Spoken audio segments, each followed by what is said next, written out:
Allegations of corruption and fraud ended the political career of Orange County Supervisor Andrew Do. Now the OC's first district has a new supervisor. Nearly 3 weeks ago, Janet Nguyen was sworn in during a private ceremony as the new first district supervisor. Public swearing in will take place when her term officially begins next month, but she's already working to rebuild trust among her constituents. We welcome Supervisor and former state senator Janet Nguyen. Good to see you. Same here. Thank you for having me, Alex. Congratulations on the new job. As you know, part of the reason you were able to get this job now is because of corruption in the office beforehand. What concrete steps are you taking to restore trust? Look, I have zero tolerance in fraud. I've been in office, as you mentioned, just for a few weeks, and I've already received briefing by the county on the various investigations and what has been going on when Andrew Do has been here. This is an ongoing process, and I want full transparency as soon as possible. And I'm committed to restoring trust in county government. This involves, of course, exposing corruption and doing something about it, like auditing everything Andrew Do has touched, he and his staff. I mean, the theft by him is unreal. In my opinion, the county took way too long to cut this off or to even look into it. And bringing in law enforcement way too late. I mean, first, he misappropriated millions in county COVID funds to his families and friends, and then millions were funded to a Vietnam memorial that was never even completed. And now we have a similar situation with a healthcare contract involving his chief of staff's wife. Thankfully, the county has stepped in and they've been looking at things, and that contract, a $95 million contract, has been canceled. So my thing is, what else is out there? What else are we going to find when I'm going to start digging and flipping every rocks? Do you think there's more? I think there's a lot more. So you come from Sacramento, where you just were working in the state Senate as part of the super minority.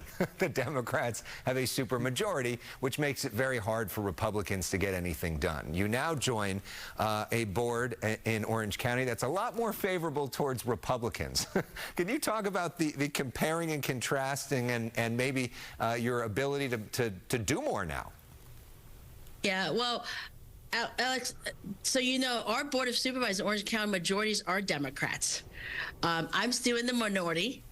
But the thing is, though, I've been able to work across the aisle in Sacramento to get legislation done for the last 8 years.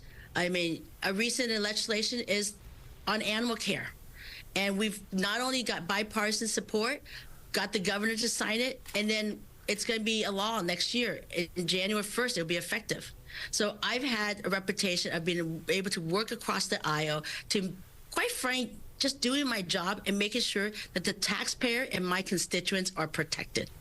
What's priority one for you in this job now that you're in it? Well, first, as you know, families have been destroyed financially by this economy. We need to look at their tax money, and we need to spend it wisely. I want to make sure that waste needs to be cut to making sure that we help the residents. I want to audit and look into agency and programs. I mean, as a small business owner, I completely understand the need to access county government, county programs. But the problem you have with government is the red tape. It's too cumbersome, too hard to understand, and too lengthy of a process. We need to make sure that these businesses get the permits they need to open the business and start hiring people and employ folks in Orange County. I also want to look at spending, like, say, from the Social Services Agency. They've spent $1 billion just in homelessness. But in Orange County last year, our numbers has gone up into double digits. So you're spending $1 billion, but yet our numbers continue to go up. So we had to look at how the money has been spent. And as I mentioned earlier on the animal shelter, I mean, that our animal shelter caused me to write several bills last year. And as mentioned, one became a law. We've got parks and recreation. We've got overpaying for, the list go on and on and on. Well, a lot of those, of course, are bipartisan issues that everybody can agree. We want to take care of the animals, and we don't want more government waste, and it would certainly be nice to have a whole lot less red tape, because we know we've got a problem with that here in California. Former Senator, now Supervisor Janet Nguyen, thanks so much, and Merry Christmas to your family. Same to you. Merry Christmas and Happy Holidays. Marla.